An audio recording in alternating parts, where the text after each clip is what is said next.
ನಮಸ್ಕಾರ ಫ್ರೆಂಡ್ಸ್, ಎಲ್ಲರೂ ಹೇಗಿದ್ದೀರಾ? Welcome back to my channel Time Labs. ನೀವು ಫಸ್ಟ್ ಟೈಮ್ ನನ್ನ ಚಾನಲ್ ನೋಡ್ತಾ ಇದ್ರೆ ಪ್ಲೀಸ್ ಚಾನಲ್ಗೆ ಸಬ್ಸ್ಕ್ರೈಬ್ ಮಾಡಿ, ಹಾಗೆ ಬೆಲ್ ಐಕಾನ್ ಪ್ರೆಸ್ ಮಾಡೋದನ್ನ ಮರಿಬೇಡಿ. ನಿಮ್ಮ ಸಪೋರ್ಟಿಂದನೇ ತಾನೇ ಈ ಥರ ಹೊಸ ಜಾಗನ ಎಕ್ಸ್ಪ್ಲೋರ್ ಮಾಡಿ ವಿಡಿಯೋ ಮಾಡೋದಕ್ಕೆ ಒಂದು ಮೋಟಿವೇಶನ್ ಸಿಕ್ತಂಗಾಗುತ್ತೆ. ಇವತ್ತು ನಾನು ನಿಮ್ಮನ್ನು ಮೈಸೂರು ಡಿಸ್ಟ್ರಿಕ್ಟ್ ಹತ್ತಿರ ಒಂದು ಬ್ಯೂಟಿಫುಲ್ ಪ್ಲೇಸ್ಗೆ ಕರ್ಕೊಂಡು ಹೋಗ್ತಾ ಇದ್ದೀನಿ. ಅದೇ ಬೆಟ್ಟದಪುರ ಬೆಟ್ಟ. ಈ ಟ್ರೆಕ್ನ ಸ್ಪೆಷಾಲಿಟಿ ಏನು ಅಂತಂದರೆ, ಇದನ್ನು ನಾನು ಸೋಲೋ ಅಂದರೆ ಒಬ್ಬನೇ ಅರ್ಲಿ ಮಾರ್ನಿಂಗು ಈ ಟ್ರೆಕ್ನ ಮಾಡ್ತಾ ಇದ್ದೀನಿ.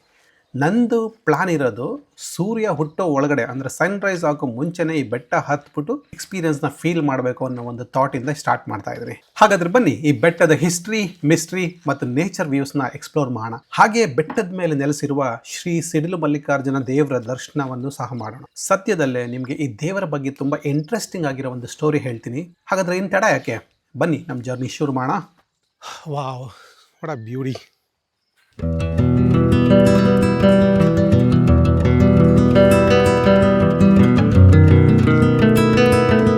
ಬೆಟ್ಟದಪುರ ಬೆಟ್ಟ ಸ್ಟಾರ್ಟಿಂಗ್ ಪಾಯಿಂಟ್ ಹತ್ರ ಬಂದಾಗ ಬೆಳಗಿನ ಜಾವ 5 ಗಂಟೆ ಆಗಿತ್ತು. ಇನ್ನೂ ಬೆಳಕಾಗಿರಲಿಲ್ಲ, ಕತ್ಲು ಹಾಗೇ ಇತ್ತು. ಸುತ್ತಮುತ್ತ ಸ್ವಲ್ಪ ಮಂಜು, ತಂಪಾದ ಗಾಳಿ, ಎಲ್ಲೆಡೆ ಆ ಸೈಲೆನ್ಸ್. ಒಂಥರ ಡಿಫ್ರೆಂಟ್ ಎಕ್ಸ್ಪೀರಿಯನ್ಸ್. ಸ್ವಲ್ಪ ಭಯ, ಅಷ್ಟೇ ಕುತೂಹಲ. ಬೆಟ್ಟದ ಎಂಟ್ರೆನ್ಸ್ಗೆ ಹೋಗೋ ದಾರಿಯಲ್ಲಿ ತುಂಬ ಚಿಕ್ಕ ದೇವಸ್ಥಾನಗಳನ್ನ ಒಂಥರ ನೋಡೋಕ್ಕೆ ಸಿಗುತ್ತೆ. ನಾನು ಆ ರಸ್ತೆಯಲ್ಲಿ ಡ್ರೈವ್ ಮಾಡುವಾಗ ನಿಜ ಹೇಳಬೇಕಂದ್ರೆ ಒಂದು ವಿಚಿತ್ರ ಫೀಲಿಂಗ್ ಬಂತು. ಟೈಮ್ ಟ್ರಾವೆಲ್ ಮಾಡಿ ಯಾವುದೋ ಹಿಂದಿನ ಕಾಲಕ್ಕೆ ಹೋಗಿರೋ ಒಂದು ಫೀಲಿಂಗು. ಆ ಅರ್ಲಿ ಮಾರ್ನಿಂಗ್ ಸೈಲೆನ್ಸ್ನಲ್ಲಿ ಗಾಳಿ ಶಬ್ದ, ಹಕ್ಕಿ ಚಿಲಿಪಿಲಿ ಇಷ್ಟೇ ಮಾತ್ರ ನನಗೆ ಕೇಳಿಸ್ತಾ ಇದ್ದು. ಸಿಟಿ ಲೈಫು, ವೆಹಿಕಲ್ ಸೌಂಡು ಯಾವುದೂ ಇಲ್ಲ. ನಾನು ಮತ್ತು ಪ್ರಕೃತಿ ಮಾತ್ರ. ಇಂಥ ವಾತಾವರಣದಲ್ಲಿ ಬೆಟ್ಟದಪುರ ಬೆಟ್ಟ ಜರ್ನಿ ಸ್ಟಾರ್ಟ್ ಆಗಿದ್ದು ನಿಜವಾಗ್ಲೂ ಒಂಥರ ಸ್ಪೆಷಲ್ ಎಕ್ಸ್ಪೀರಿಯನ್ಸ್ ಆಗಿತ್ತು. ಕಾಮನ್ ಆಗಿ ಇಂಥ ಕಡೆ ಬಂದಾಗ ಜನ ಡೈರೆಕ್ಟಾಗಿ ಬೆಟ್ಟ ಹತ್ತಕ್ಕೆ ಸ್ಟಾರ್ಟ್ ಮಾಡ್ತಾರೆ. ಆದರೆ ಇಲ್ಲಿ ಕಾಣೋ ಆ ಗೋಪುರ, ಸುತ್ತಮುತ್ತ ಇರೋ ದೇವಸ್ಥಾನ, ಇದನ್ನೆಲ್ಲ ನೋಡಿದಂಗೆ ಸ್ವಲ್ಪ ಕ್ಯೂರಿಯಾಸಿಟಿ ಜಾಸ್ತಿ ಆಯಿತು. ಬರೀ ಟ್ರೆಕ್ ಮಾಡೋದು ಮಾತ್ರ ಅಲ್ಲ, ಈ ಜಾಗದ ಹಿಸ್ಟ್ರಿ ಮತ್ತು ಸಿಗ್ನಿಫಿಕೆನ್ಸ್ ಏನು ಅನ್ನೋದನ್ನು ತಿಳ್ಕೊಬೇಕು ಅನ್ನಿಸ್ತು. ಬನ್ನಿ ಬೆಟ್ಟ ಹತ್ತಕ್ಕಿಂತ ಮುಂಚೆ ಇಲ್ಲಿ ಏನೇನಿದೆ ಅಂತ ಸ್ವಲ್ಪ ಎಕ್ಸ್ಪ್ಲೋರ್ ಮಾಡೋಣ. ಇದು ಕಾಲಭೈರೇಶ್ವರ ಅನಿಸುತ್ತೆ.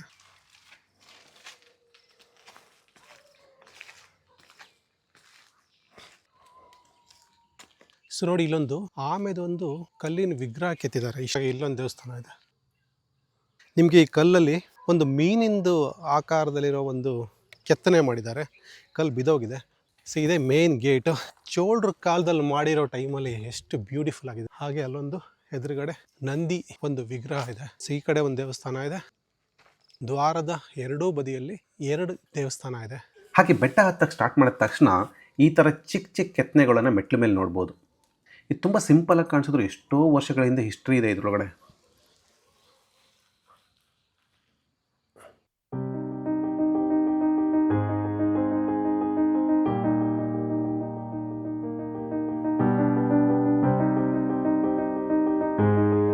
ನೋಡಿ, ಇದು ಮೇನ್ ಎಂಟ್ರೆನ್ಸಲ್ಲಿ ಎರಡೂ ಬದಿಯಲ್ಲಿ ಸುಂದರವಾದ ಒಂದು ಆನೆಗಳನ್ನ ಕೆತ್ತನೆ ಮಾಡಿದ್ದಾರೆ. ಎಷ್ಟು ಬ್ಯೂಟಿಫುಲ್ ಆಗಿದೆ ನೋಡಿ. ಹಾಗೆ ಈ ಕಡೆ ಒಂದು 2 ದೇವಸ್ಥಾನ ಇದೆ. ಚೆಕ್ ಮಾಡೋಣ ಯಾವ ದೇವಸ್ಥಾನ ಅಂತ. ಹಾಗೆ ಇಲ್ಲಿ 2 ಆನೆ ಇದೆ. ನಂದಿ ಕಂಬ ಇದೆ. ಇದು ಪ್ಲಸ್ ಇಲ್ಲಿ ಏನೋ ಕೆತ್ತಿದ್ದಾರೆ. ಹಾಗೆ ಇಲ್ಲಿ ಪಾದುಕೆ ಇದೆ.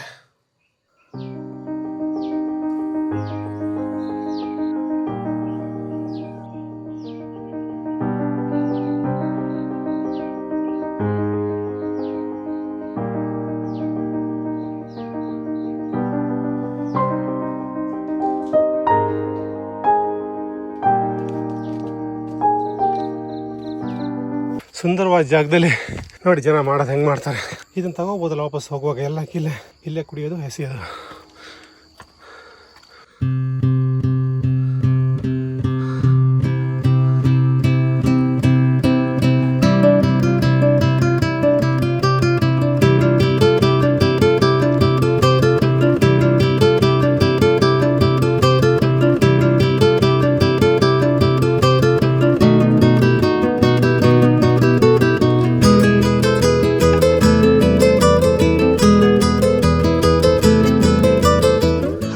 ಸೊ ನಿಮ್ಗೆ ಹೇಳ್ದಂಗೆ ಇವತ್ತು ಸಿಡ್ಲಿ ಮಲ್ಲಿಕಾರ್ಜುನ ದೇವಸ್ಥಾನ ಟ್ರೆಕ್ಕಿಂಗ್ ಮಾಡೋಕ್ಕೆ ಅಂತ ಬಂದಿದ್ದೀನಿ. Beautiful place actually.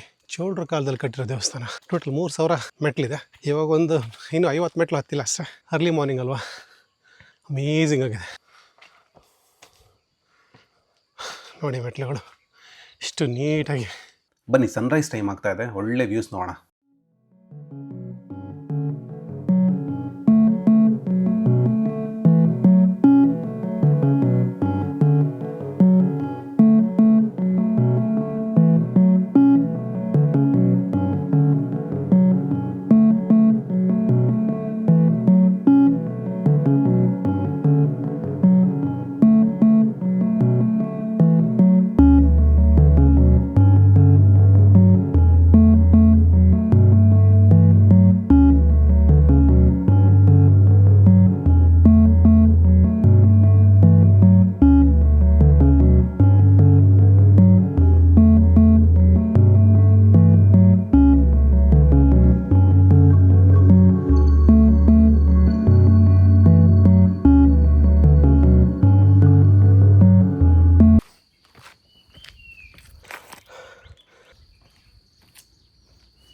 Wow!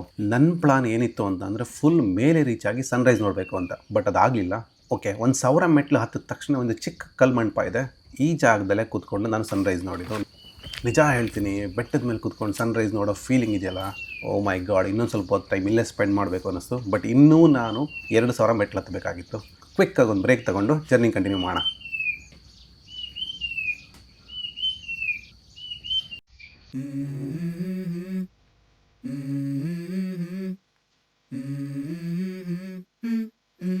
Let's go. I wake up to a little. ಅಲ್ಲಲ್ಲಿ ಈ ಥರ ಕೆತ್ತಿದ್ದಾರೆ ನೋಡಿ, ಫ್ಯಾಮಿಲಿ ಥರ ಇದು. ಎಲ್ಲಿ ನೋಡಿ, ಇಲ್ಲೊಂದಿದೆ, ಹಾಗೆ ಇಲ್ಲೊಂದು ಕೆತ್ತನೆ ಇದೆ, ಹಾಗೆ ಇಲ್ಲೊಂದು ಕೆತ್ತನೆ ಇದೆ. ಸೊ ಇದೊಂದು ದ್ವಾರ. ಆಲ್ಮೋಸ್ಟ್ ರೀಚ್ ಆಗಿದ್ದೀನಿ. ಒಂದು 2,500 ಸ್ಟೆಪ್ಸ್ ಆದಮೇಲೆ ಈ ನಂದಿ ಕಂಬ ಸಿಗುತ್ತೆ. ನನಗಂತೂ ಹೋಲ್ ಟ್ರೆಕ್ಕಲ್ಲಿ ಇದು ಬೆಸ್ಟ್ ಸ್ಪಾಟ್ ಅನ್ನಿಸ್ತು. ಸ್ವಲ್ಪ ಹೊತ್ತು ಇಲ್ಲೇ ಕೂತ್ಕೊಂಡು ರಿಲ್ಯಾಕ್ಸ್ ಮಾಡೋಣ ಅನ್ನಿಸ್ತು. ಪ್ಲಸ್ ಈ ಜಾಗದಿಂದ ನಿಮಗೆ ಆಲ್ಮೋಸ್ಟ್ ಸುತ್ತ 360 ಡಿಗ್ರಿ ನಿಮಗೆ ವ್ಯೂ ಸಿಗುತ್ತೆ. ನಿಜ ಹೇಳಬೇಕಂದ್ರೆ ಇಷ್ಟು ಮೆಟ್ಲು ಹತ್ತಿದ ಮೇಲೆ ಇಂಥ ಸ್ಪಾಟ್ ವೆಯ್ಟ್ ಮಾಡ್ತಾ ಇದೆ. ಬನ್ನಿ, ಈ ವ್ಯೂಸ್ನ ನಿಮಗೂ ತೋರಿಸ್ತೀನಿ, ಎಂಜಾಯ್ ಮಾಡೋಣ.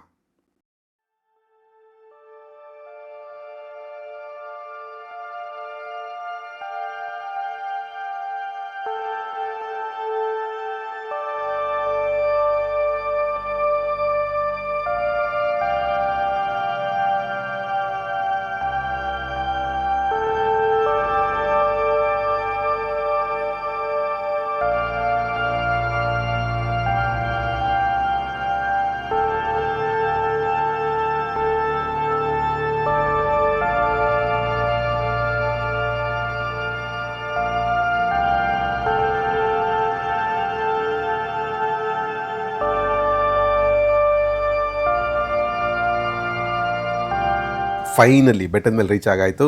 ನಿಜ ಹೇಳಬೇಕು ಅಂದರೆ ಇಷ್ಟು ಮೆಟ್ಲು ಹತ್ತಿದ ಮೇಲೆ ಟಾಪ್ ರೀಚ್ ಆದಮೇಲೆ ಖುಷಿನೇ ಒಂಥರ ಡಿಫ್ರೆಂಟು.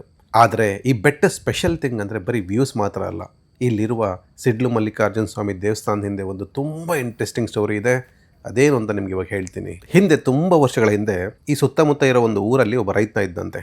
ಅವನ ಬಳಿ ಒಂದು ಹಸು ಇತ್ತು. ಆದರೆ ಸ್ವಲ್ಪ ದಿನ ಆ ಹಸು ಕಡಿಮೆ ಹಾಲು ಕೊಡೋಕ್ಕೆ ಸ್ಟಾರ್ಟ್ ಮಾಡಿತ್ತಂತೆ. ರೈತನಿಗೆ ಅವನು ಅರ್ಥ ಆಗಲಿಲ್ಲ, ಅವನಿಗೆ ಯಾಕೆ ಹಿಂಗೆ ಕಡಿಮೆ ಹಾಲು ಕೊಡ್ತಾನೆ ಅಂತ. ಒಂದಿನ ಹಸು ಎಲ್ಲಿ ಹೋಗುತ್ತೆ ಅಂತ ಫಾಲೋ ಮಾಡ್ಕೊಂಡು ಹೋದಂತೆ. ಆ ಹಸು ಈ ಬೆಟ್ಟದ ಮೇಲೆ ಬಂದು ಒಂದು ಜಾಗದಲ್ಲಿ ನಿಂತು ತನ್ನಷ್ಟಕ್ಕೆ ತಾನೇ ಹಾಲನ್ನು ಸುರಿಸ್ತಾ ಇತ್ತಂತೆ. ರೈತ ಅದ್ರ ಹತ್ರ ಹೋಗಿ ನೋಡಿದಾಗ ಅಲ್ಲಿ ಒಂದು ಶಿವಲಿಂಗ ಇತ್ತಂತೆ. ಅದನ್ನೆಲ್ಲ ನೋಡಿ ಸರ್ಪ್ರೈಸ್ಡ್ ಆಗಿ ಸುತ್ತಮುತ್ತ ಜನರಿಗೆಲ್ಲ ಹೇಳಿದ್ಮೇಲೆ ಈ ಜಾಗ ಪವಿತ್ರ ಸ್ಥಳ ಅಂತ ಎಲ್ಲ ನಂಬಿ ಆವಾಗ ಪೂಜೆ ಎಲ್ಲ ಸ್ಟಾರ್ಟ್ ಮಾಡಿದ್ದಾರೆ. ಕಾಲ ಕಳೆದಂಗೆ ಇಲ್ಲಿ ದೇವಸ್ಥಾನದ ಕನ್ಸ್ಟ್ರಕ್ಷನ್ ಆಯಿತು. ಇವತ್ತು ನಾವು ನೋಡ್ತಾ ಇರೋ ಸಿಡ್ಲು ಮಲ್ಲಿಕಾರ್ಜುನ ಸ್ವಾಮಿ ದೇವಸ್ಥಾನಕ್ಕೆ ಸಾವಿರಾರು ಭಕ್ತರು ಬರ್ತಾರೆ. ಇನ್ನೊಂದು ಇಂಟ್ರೆಸ್ಟಿಂಗ್ ವಿಷಯ ಏನಂದರೆ, ಸಿಡ್ಲು ಅಂದರೆ ಕನ್ನಡದಲ್ಲಿ ಲೈಟ್ನಿಂಗ್ ಅಂತ. ಈ ಲೋಕಲ್ಸ್ ಹೇಳೋ ಥರ ಈ ದೇವಸ್ಥಾನದ ಮೇಲೆ ತುಂಬ ಸರಿ ಸಿಡ್ಲು ಬರೆದಿದೆಯಂತೆ. ಅದಕ್ಕಾಗಿ ಇಲ್ಲಿರೋ ದೇವರು ಶಿವನ್ನ ಸಿಡ್ಲು ಮಲ್ಲಿಕಾರ್ಜುನ ಸ್ವಾಮಿ ಅಂತಾರೆ. ಶಿವನ್ ಇನ್ನೊಂದು ಹೆಸರೇ ಇದು. ಈ ಕಥೆ ಎಷ್ಟು ನಿಜ ಸುಳ್ಳು ಅನ್ನೋದಕ್ಕಿಂತ ಇಷ್ಟು ವರ್ಷ ಆದರೂ ಈ ಬೆಟ್ಟದ ಮೇಲಿನ ಭಕ್ತಿ ಮತ್ತು ನಂಬಿಕೆ ಜನರಲ್ಲಿ ಹಾಗೆ ಇದೆ, ಅದು ಹಾಗೆ ಇರುತ್ತೆ. ಹೀಗೆ ದೇವಸ್ಥಾನ ನೋಡುವಾಗ ಇನ್ನಿಬ್ಬರು ಟ್ರೆಕ್ಕರ್ಸ್ ಕೂಡ ಸಿಕ್ಕರು. ಅವ್ರ ಜೊತೆ ಮಾತಾಡ್ತಾ ದೇವ್ರ ದರ್ಶನ ಮಾಡೋ ಅಂತ ದೇವಸ್ಥಾನದೊಳಗಡೆ ಹೋದೆ. ಇನ್ನೂ ತುಂಬ ಅರ್ಲಿ ಮಾರ್ನಿಂಗ್ ಆಗಿದ್ದರಿಂದ ಗರ್ಭಗುಡಿ ಓಪನ್ ಆಗಿರಲಿಲ್ಲ. ಒಳಗೆ ಫುಲ್ ಕತ್ಲೆ. ಫೋನ್ ಟಾರ್ಚ್ ಆನ್ ಮಾಡಿಕೊಂಡೆ ಸಿಡ್ಲು ಮಲ್ಲಿಕಾರ್ಜುನ ಸ್ವಾಮಿ ದೇವ್ರ ದರ್ಶನ ಮಾಡಿದ್ವಿ.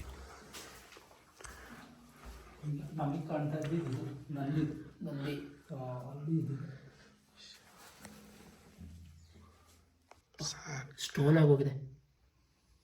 ನಿಜ ಹೇಳಬೇಕಂದ್ರೆ ಕತ್ಲೆಯಲ್ಲಿ ದೇವ್ರು ನೋಡೋ ಎಕ್ಸ್ಪೀರಿಯನ್ಸೇ ಡಿಫ್ರೆಂಟ್ ಲೆವೆಲ್. ಅಷ್ಟೇ ಅಲ್ಲ, ಒಳಗಡೆ ತುಂಬ ನೂರಾರು ಬಾವಲಿ ವಾಸ ಮಾಡ್ತಾ ಇದ್ದಾವೆ. ಅವುಗಳ ಸದ್ದು, ಆ ಕತ್ಲೆ, ದೇವಸ್ಥಾನದ ಹಳೆ ಕಲ್ಲಿನ ಗೋಡೆಗಳು ಒಂಥರ ಮಿಸ್ಟೀರಿಯಸ್ ಫೀಲಿಂಗ್ ಕೊಡುತ್ತೆ.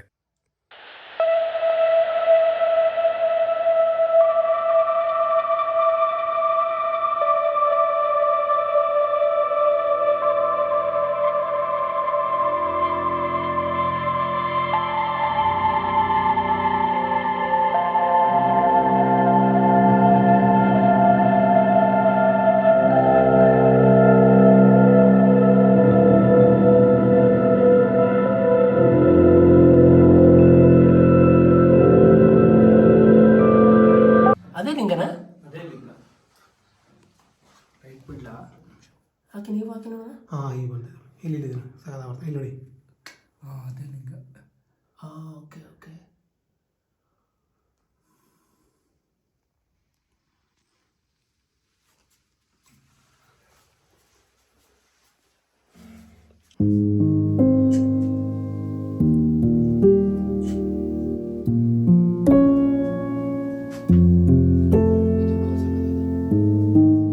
ಹಾಗೆ ಅಲ್ಲಿ ಅಮ್ಮನವರ ವಿಗ್ರಹ ಕೂಡ ಇದೆ. ಒಳಗೆ ಎಲ್ಲ ನೋಡ್ತಾ ಇರುವಾಗ ನಿಜವಾಗ್ಲೂ ತುಂಬ ಕ್ವಶನ್ಸ್ ಮೈಂಡಿಗೆ ಬಂದು, ಇದೆಲ್ಲ ಹೇಗೆ ಕಟ್ಟಿದ್ದಾರೆ, ಯಾಕೆ ಈ ಬೆಟ್ಟದ ಮೇಲೆ ದೇವಸ್ಥಾನ ಮಾಡಿದ್ರು, ಎಷ್ಟು ವರ್ಷ ಹಿಸ್ಟ್ರಿ ಇರ್ಬೋದು, ಉತ್ತರ ಸಿಕ್ಕಿಲ್ಲ, ಸಿಗೋದು ಇಲ್ಲ. ಈ ಪ್ರಶ್ನೆಗಳು ಹಾಗೇ ಇರಬೇಕು ಜೀವನದಲ್ಲಿ. ಯಾಕಂದರೆ ಇಂಥ ಪ್ರಶ್ನೆಗಳೇ ಇಂಥ ಬ್ಯೂಟಿಫುಲ್ ಜಾಗನ ಇನ್ನೂ ಸ್ಪೆಷಲ್ ಮಾಡುತ್ತೆ.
ಈ ದೇವಸ್ಥಾನ ಎಲ್ಲ ನೋಡುವಾಗ ನನಗೆ ಮತ್ತೆ ಪ್ರಶ್ನೆ ಬರ್ತಾನೆ ಇತ್ತು. ಈಗಿನ ಜನ್ರೇಷನಲ್ಲಿ ಕ್ರೇನ್ ಇದೆ, ಟ್ರಕ್ ಇದೆ, ಎಲ್ಲ ಥರ ಇಕ್ವಿಪ್ಮೆಂಟ್ಸ್ ಇದೆ. ಆದರೆ 100 ವರ್ಷ ಹಿಂದೆ ಇವು ಯಾವೂ ಇರಲಿಲ್ಲ. ಹಾಗಾದರೆ ಇಷ್ಟು ದೊಡ್ಡ ಕಲ್ಲಿನ ಕಂಬಗಳು, ಈ ದೇವಸ್ಥಾನ ಕಟ್ಟಕ್ಕೆ ಯೂಸ್ ಮಾಡಿರೋ ಈ ದೊಡ್ಡ ದೊಡ್ಡ ಕಲ್ಲುಗಳು, ಇವೆಲ್ಲ ಈ ಬೆಟ್ಟದ ಮೇಲ್ಗಡೆ ಹೆಂಗೆ ತಗೊಬಂದಿರ್ಬೋದು? ನಿಜ ಹೇಳಬೇಕಂದ್ರೆ ದೇವಸ್ಥಾನ ಹಿಸ್ಟ್ರಿಕ್ಕಿಂತ ಈ ಕ್ವಶನ್ನೇ ನಂಗೆ ಜಾಸ್ತಿ ಕ್ಯೂರಿಯಾಸಿಟಿ ಹುಟ್ಟಿಸ್ತಾ ಇತ್ತು. ಒಂದು ಕಲ್ಲು ಎತ್ತದೇ ಕಷ್ಟ, ಅಂಥದ್ರಲ್ಲಿ ಮ್ಯಾಸಿವ್ ಕಲ್ಲುಗಳನ್ನ ಬೆಟ್ಟದ ಮೇಲೆ ಹೆಂಗೆ ತಗೊಬಂದರು ಅನ್ನೋದೇ ಒಂದು ದೊಡ್ಡ ಕ್ವಶನ್ನು. ಮೇ ಬಿ ಸಾವಿರಾರು ಜನರು ಶ್ರಮ ಇರ್ಬೋದು, ತುಂಬ ವರ್ಷಗಳು ಟೈಮ್ ತೊಗೊಂಡಿರ್ಬೋದು. ಆದರೆ ಒಂದು ವಿಷಯ ಮಾತ್ರ ಖಂಡಿತ, ಈ ದೇವಸ್ಥಾನ ಬರೀ ಕಲ್ಲಿಂದ ಕಟ್ಟಿದ ದೇವಸ್ಥಾನ ಅಲ್ಲ. ಇದು ನಮ್ಮ ಪೂರ್ವಜರ ನಂಬಿಕೆ ಮತ್ತು ಭಕ್ತಿ ಮತ್ತು ಶ್ರದ್ಧೆ. ಈ ಕಂಬಗಳನ್ನ ನೋಡ್ತಾ ನಿಂತರೆ ಇದ್ರದ್ದು ಹಳೆ ಸ್ಟೋರಿ ಹೆಂಗಿರ್ಬೋದು ಅಂತ ಯೋಚನೆ ಆಗುತ್ತೆ. ಅದಕ್ಕೆ ಇಂಥ ಜಾಗಗಳಿಗೆ ಬಂದಾಗ ಬರೀ ದೇವ್ರ ದರ್ಶನ ಮಾತ್ರ ಅಲ್ಲ, ಪಾರ್ಟ್ ಆಫ್ ಅವರ್ ಹಿಸ್ಟ್ರಿ ನೆನಪು ಮಾಡುತ್ತೆ. ಈ ಬೆಟ್ಟದ ಮೇಲೆ ಬಂದ ಮೇಲೆ ವ್ಯೂಸ್ ಮತ್ತು ದೇವ್ರ ದರ್ಶನಕ್ಕಿಂತ ಜಾಸ್ತಿ ನನ್ನ ತಲೆಯಲ್ಲಿ ತುಂಬಿಕೊಂಡಿದ್ದು ಇಲ್ಲಿ ಮಿಸ್ಟ್ರಿಗಳು. ಸ್ವಲ್ಪ ಯೋಚನೆ ಮಾಡಿ ನೋಡಿ, ಇಷ್ಟು ದೊಡ್ಡ ದೇವಸ್ಥಾನ ಎಷ್ಟು ಎತ್ತರದಲ್ಲಿ ಯಾಕೆ ಕಟ್ಟಿದ್ರು? ಆ ಕಾಲದಲ್ಲಿ ರೋಡ್ ಇಲ್ಲ, ವೆಹಿಕಲ್ಸ್ ಇಲ್ಲ, ಏನೂ ಇಲ್ದಲೆ ಟನ್ಗಟ್ಲೆ ತೂಕದ ಈ ಗ್ರನೈಟ್ ಕಲ್ಲುಗಳನ್ನ ಮೇಲಕ್ಕೆ ಹೆಂಗೆ ತಂದರು? ಅದು ಇಷ್ಟು ಪರ್ಫೆಕ್ಟಾಗಿ ಜೋಡಿಸಿ ದೇವಸ್ಥಾನ ಕಟ್ಟಿದ್ದು ಹೆಂಗೆ? ದೇವಸ್ಥಾನದೊಳಗಡೆ ತುಂಬ ದೊಡ್ಡ ದೊಡ್ಡ ಲೋಹದ ಪಾತ್ರೆಗಳಿದೆ. ಇದ್ರ ಬಗ್ಗೆ ಹೇಳಿದ್ರೆ ನಿಮ್ಗೆ ಇನ್ನೂ ಆಶ್ಚರ್ಯ ಆಗುತ್ತೆ. ಅಷ್ಟು ದೊಡ್ಡದ ಬಿಂದಿಗೆ, ಪಾತ್ರೆ, ಗಂಟೆ ಇದನ್ನೆಲ್ಲ ಬೆಟ್ಟದ ಮೇಲೆ ಹೆಂಗೆ ತಂದರು? ಹಂಗಂದ್ರೆ ಆವಾಗ ತುಂಬ ಜನಕ್ಕೆ ಊಟ ಮಾಡ್ತಿದ್ರು ಅನಿಸುತ್ತೆ. ಆ ಊಟದ ಆಹಾರಗಳನ್ನೆಲ್ಲ ಮೇಲ್ಗಡೆ ಹೆಂಗೆ ತಗೊಬಂದರು? ಇನ್ನೂ ಒಂದು ಇಂಟ್ರೆಸ್ಟಿಂಗ್ ಏನು ಅಂದರೆ ನಂದಿ ಕಂಬ. ದೇವಸ್ಥಾನದಿಂದ ಸ್ವಲ್ಪ ದೂರದಲ್ಲೇ ಒಂದು ಬಂಡೆ ಮೇಲೆ ಒಂದು ಎತ್ತರದ ನಂದಿ ಕಂಬ ಇದೆ. ಆ ಕಂಬ ಮತ್ತು ನಂದಿಯನ್ನು ಅಷ್ಟು ದೂರಕ್ಕೆ ಹೆಂಗೆ ತಗೊಬಂದರು? ದೇವಸ್ಥಾನದ ಎದುರುಗಡೆನೆ ಎಕ್ಸಾಕ್ಟಾಗಿ ಹೆಂಗೆ ಅಲೈನ್ ಮಾಡಿದ್ರು? ಇದು ಯೋಚನೆ ಮಾಡಿದ್ರೆ ನಿಜ ತಲೆ ಸುತ್ತುತ್ತೆ. ಹಾಗೆ ಒಂದು ಕಲ್ಯಾಣ ಇದೆ. ಯಾವ ಸೀಸನಲ್ಲಿ ಹೋದ್ರೂ ಅಲ್ಲಿ ನೀರಿರುತ್ತೆ. ಆ ನೀರು ಎಲ್ಲಿಂದ ಬರುತ್ತೆ? ನಿಜವಾಗಿಯೂ ಅಲ್ಲಿ ಯಾವುದಾದ್ರೂ ನ್ಯಾಚುರಲ್ ಸೋರ್ಸ್ ಇದೆಯಾ ಅಥವಾ ಬೇರೆ ಏನಾದರೂ ಇದೆಯಾ? ಯಾರಿಗೂ ಕ್ಲಿಯರ್ ಆನ್ಸರ್ ಇಲ್ಲ. ಬೆಟ್ಟದ ಮೇಲೆ ಹಳೆ ಕನ್ನಡದ ಶಾಸನಗಳಿವೆ, ಕೆತ್ತನೆಗಳಿವೆ. ದಾರಿ ಮಧ್ಯೆ ದೇವ್ರ ಮೂರ್ತಿ ಇಲ್ಲದ ಒಂದು ಹಳೆ ಮಂಟಪ ಇದೆ. ಅದು ದೇವಸ್ಥಾನ ಆಗಿತ್ತಾ? ಮೂರ್ತಿ ಏನಾಯಿತು ಇವತ್ತಿಗೂ ಗೊತ್ತಿಲ್ಲ. ಹಾಗೆ ಅಲ್ಲಿ ಒಂದು ದೊಡ್ಡದೊಂದು ಹನುಮಂತನ ಮೂರ್ತಿ ಇದೆ. ಅದನ್ನು ನೋಡಿದ್ರೆ ಇನ್ನೊಂದು ಕ್ವಶನ್ನು, ಅಷ್ಟು ದೊಡ್ಡ ಏಕಶಿಲೆ ಕಲ್ಲನ್ನು ಇಲ್ಲಿ ಯಾರು ತಂದರು? ಕೆತ್ತಿದ ಹೆಂಗೆ? ಸ್ಟ್ರೈಟ್ ನಿಲ್ಸಿದ ಹೆಂಗೆ? ಇನ್ನೊಂದು ವಿಚಿತ್ರ ವಿಷಯ ಏನಂದರೆ, ಹನುಮಂತನ ದೇವಸ್ಥಾನದ ಹತ್ತಿರ ಶಿವಲಿಂಗ ಇದೆ. ಮತ್ತೊಂದು ಶಿವಲಿಂಗದೊಳಗಡೆ ಗಣೇಶನ ಕೆತ್ತನೆಯೂ ಇದೆ. ಈ ಥರದ್ದು ನೀವು ಎಲ್ಲೂ ನೋಡೋಕ್ಕೆ ಸಾಧ್ಯ ಇಲ್ಲ. ನಿಜ ಹೇಳಬೇಕು ಅಂದರೆ ಈ ಬೆಟ್ಟಕ್ಕೆ ಎಷ್ಟು ಹಿಸ್ಟ್ರಿ ಇದೆಯೋ ಅಷ್ಟೇ ಮಿಸ್ಟ್ರಿ ಕೂಡ ಇದೆ. ಕೆಲವೊಂದು ಪ್ರಶ್ನೆಗಳಿಗೆ ಉತ್ತರ ಸಿಗ್ಬೋದು, ಕೆಲವಾಗ ಸಿಗದಲೇ ಇರ್ಬೋದು. ಅದೇ ಈ ಜಾಗದ ಬ್ಯೂಟಿ. ಪ್ರತಿ ಕಲ್ಲಿನ ಹಿಂದೆ ಒಂದು ಕತೆ ಇದೆ ಅನ್ನೋ ಫೀಲಿಂಗ್ ಕೊಡುತ್ತೆ. ಇಷ್ಟೆಲ್ಲ ಕ್ವಶನ್ಗಳು ಮೈಂಡಲ್ಲಿ ಇಟ್ಕೊಂಡು ನಾನು ಬೆಟ್ಟ ಇಳಿಯೋಕ್ಕೆ ಸ್ಟಾರ್ಟ್ ಮಾಡಿದೆ. ಅಷ್ಟರಲ್ಲೇ ಇನ್ನೊಂದು ಸ್ವಲ್ಪ ಜನ ಟ್ರೆಕ್ ಮಾಡೋಕ್ಕೆ ಸ್ಟಾರ್ಟ್ ಮಾಡ್ತಾ ಇದ್ರು. ನಿಜ ಹೇಳಬೇಕಂದ್ರೆ ಈ ಬೆಟ್ಟದ ಬೆಟ್ಟ ನನಗೆ ಬರೀ ಟ್ರೆಕ್ ಅಲ್ಲ, ಒಂದು ಬ್ಯೂಟಿಫುಲ್ ಎಕ್ಸ್ಪೀರಿಯನ್ಸ್ ಆಗಿತ್ತು, ಒಂದು ಹಿಸ್ಟ್ರಿ ಆಗಿತ್ತು. ನಿಮಗೆ ಫ್ರೀ ಟೈಮ್ ಸಿಕ್ಕಾಗ ದಯವಿಟ್ಟು ಈ ಜಾಗಕ್ಕೆ ಒಂದ್ಸರಿ ಬನ್ನಿ. ನಿಮಗೆ ಅರ್ಥ ಆಗುತ್ತೆ ಯಾಕೆ ಈ ಜಾಗ ಸ್ಪೆಷಲ್ ಅಂತ.